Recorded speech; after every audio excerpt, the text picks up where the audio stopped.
wabarakatuh. Apa kabar anak-anak? Semoga dalam keadaan sehat. Perkenalkan, nama saya Yolanda Ibrahim. Pada kesempatan hari ini, saya akan menyampaikan video pembelajaran bahasa Indonesia. Mari kita simak bersama-sama. Baik, materi kita hari ini masih tentang teks deskripsi.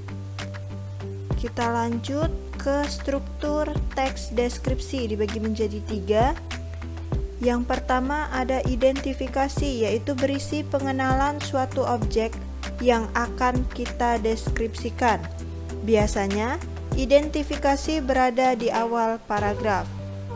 Yang kedua ada deskripsi bagian. Deskripsi bagian di sini yaitu merinci lebih detail bagian-bagian yang kita deskripsikan. Biasanya berada di paragraf kedua dan seterusnya. Dan struktur yang terakhir ada kesimpulan dan kesan yang ditulis oleh penulis tentang teks yang mereka deskripsikan. Biasanya kesimpulan ini berada di akhir paragraf. Di sini ada contoh struktur teks deskripsi. Contoh dari teks rumah tongkonan. Di sini ada identifikasi yang berisi pengenalan nama objek, lokasi, gambaran umum suatu objek, dan ada deskripsi bagian, yaitu dia merinci bahan kayu, ukuran rumah, hiasan atap rumah, dan penutupnya kesan umum yang penulis sampaikan tentang rumah tongkonan. Kita lanjut ke kaidah kebahasaan teks deskripsi. Yang pertama ada penggunaan kalimat perincian untuk mengkonkretkan. Contoh, ibuku orang yang sangat baik. Dia berusaha menolong semua orang. Dia ramah dan tutur katanya lembut kepada siapa saja. Kalimatnya di sini lihat contoh, ada ibuku orang yang sangat baik. Dan dia kalimat ini dirinci lagi atau dia menjelaskan tentang si baik ini artinya dia berusaha menolong semua orang, dia ramah dan tutur katanya lembut kepada siapa saja. Yang kedua ada penggunaan kalimat yang menggunakan cerapan panca indera. Contohnya di sini kita seolah-olah bisa melihat contoh pantai panjang dengan pasir putih. Selanjutnya ada seolah mendengar, debur ombak, pantai terdengar berirama. Jadi yang seolah mendengar ini kita seolah-olah bisa mendengar tentang deburan ombak yang seperti irama musik. Dan yang terakhir seolah merasakan ini, contohnya udara sangat terasa segar. Yang ketiga penggunaan kata dengan kata dasar KPTS. Nah, kata KPTS itu kata yang awalannya huruf K, P, T, dan S. Jika bertemu dengan imbuhan men, di situ ada contohnya. Biasanya dia luluh. Contohnya di situ kata pesona. Dia bertemu dengan imbuhan men jadi memesona. Tidak semua KPTS bisa luluh.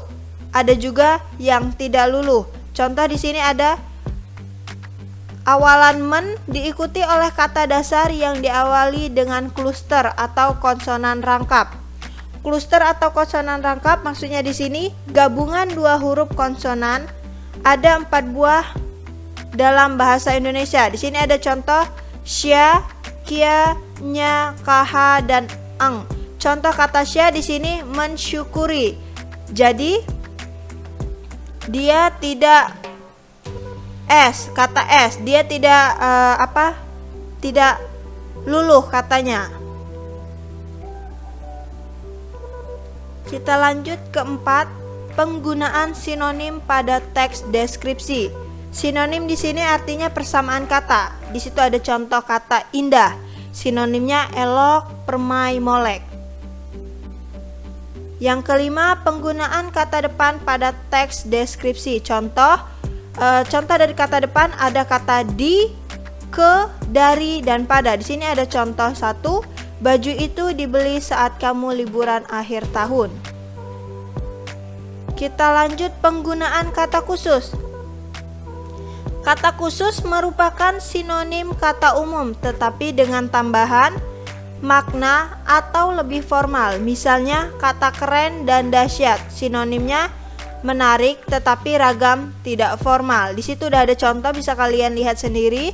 Ada kata umum dan juga kata khusus. Kata umum, kata yang luas ruang lingkupnya dan dapat mencakup banyak hal.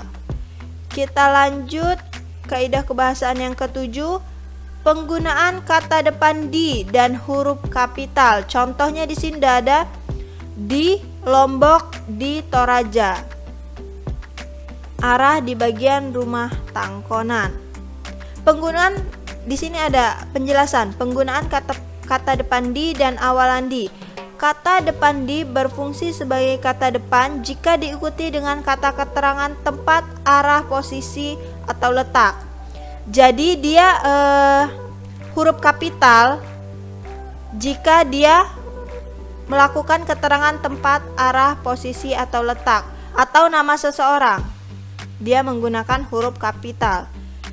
Mendaftar kalimat bermajas. Nah, majas di sini artinya gaya bahasa yang digunakan penulis untuk menyampaikan sebuah pesan secara imajinasi. Hal ini bertujuan membuat pembaca mendapat efek emosional. Contohnya di sini angin laut yang mengelus wajah.